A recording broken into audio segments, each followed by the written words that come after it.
మళ్ళీ తిరిగి బాగుపడలేనంతగా చెడిపోయావా? మళ్ళీ తిరిగి బాగుపడలేనంతగా నీ కుటుంబం పాడైపోయిందా? మళ్ళీ తిరిగి బాగుపడలేనంతగా నీ శరీరం పాడైపోయిందా?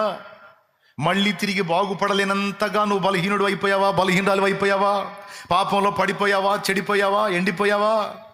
నీ మనసుకు నువ్వు అనుకుంటున్నావా, ఇక మళ్ళా నేను బాగుపడే పరిస్థితి కనబడట్లేదు, మళ్ళా తిరిగి నేను నార్మల్ పొజిషన్లో జీవించే పరిస్థితి కనబడట్లేదు అని నీవు అనుకొనుచున్నావా? అట్లయితే నువ్వు అనుకోవటమో లేకపోతే నిన్ను గురించి ఇతరులు అనుకోవటమో నాకు అనవసరం. ఇప్పుడు నేనేమంటున్నానో నువ్వు అది వినో చాలంటున్నాడు ఆయన. వినో నా స్వరము వినో, వినో నా మాట వినో, నా మాట విని నా మాట చొప్పున నువ్వు కదులు, తర్వాత కార్యం నేను చూసుకుంటాను. ఎండిపోయిన ఎముకలారా యెహోవా మీకు సెలవిస్తాడు, మీరు వినండి అంతే. ఎండిపోయిన ఎముకలారా యెహోవా మీకు సెలవిస్తాడు, మీరు వినండి అంతే. అంటే ఇప్పుడు నేను ఎముకలకి చెప్తున్నాను, మీకు చెప్తున్నానా? ఇప్పుడు ఆ ఎముకలు ఎవరు? మీరే కాదు, నేను కూడా. స్తోత్రం. అవును, ఒక్కొక్కరు ఒక్కొక్క విధంగా ఎండిపోయి ఉన్నాం. పాస్టర్లు కూడా, దైవజనులు కూడా. మీరు ఒప్పుకుంటారా ఒప్పుకోరా? ఎండిపోయిన ఎముకలు అంటే మేం కాదు నువ్వే అంటారా? ఏమో ఎక్కడ ఎండిపోయావు నాకేం తెలుసు, నీకు తెలుసు, నీ పర్సనల్. నేను ఎక్కడ ఎండిపోయాను నాకు తెలుసు, నా పర్సనల్. నువ్వు ఎక్కడ ఎండిపోయావు నీకు తెలుసు. నేను చెబుతున్నా, భౌతికంగానైనా ఆత్మీయంగానైనా నువ్వు ఎండిపోయి ఉండొచ్చు, చల్లా చెదురైపోయి ఉండొచ్చు నీ జీవితం. అది నీ పరిధి దాటి ఉండొచ్చు, నీ చెయ్యి దాటి ఉండొచ్చు, నీ వారి చెయ్యి దాటి ఉండొచ్చు.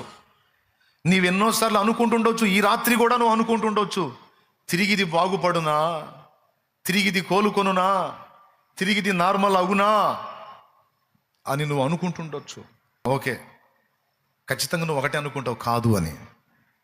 నీతో కూడా ఉన్నవారు కూడా అంతే అంటుండొచ్చు, కాదు అని. నీ కుటుంబం కూడా అంటుండొచ్చు, ఇంకా లేదు అని. కానీ దేవుడు నీతో మాట్లాడుతున్నాడు. వారేమనుచున్నారు, నువ్వేమనుచున్నావో నాకు అనవసరం. ఇదిగో నేనంటున్నాను, ఎండిపోయిన ఎముకలను తిరిగి బ్రతికిస్తాను అని. ఇది మీరు నమ్ముతున్నారా? ఏందా చెప్పు.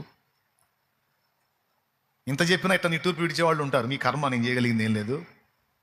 మీరు అలా అనుకుంటే, కానీ మీరు అలా అనుకోవటానికి వీల్లేదు. ఎందుకంటే దేవుని మాటను బట్టి చెప్తున్నాను నేను, నా సొంత మాట కాదు. అది ఏ స్థితి అయినా సరే దాన్ని మార్చివేయగల శక్తి నాకుంది. యెహోవాకు అసాధ్యమైనది ఏదైనా కలదా? నరులకు అసాధ్యమైనవి చాలా ఉన్నాయి, కానీ నాకు అసాధ్యమైంది లేదు. రెండవది, నన్ను నమ్మిన వానికి కూడా అసాధ్యమైంది లేదు. నా యందు విశ్వాసం ఉంచుట మొదటి విషయము, నేను చెప్పినట్లు కదులుట రెండవ విషయం. ఈ రెండే నువ్వు చూసుకో, తర్వాత నేను చూసుకుంటా ఇక మిగిలిన సంగతి అంతా.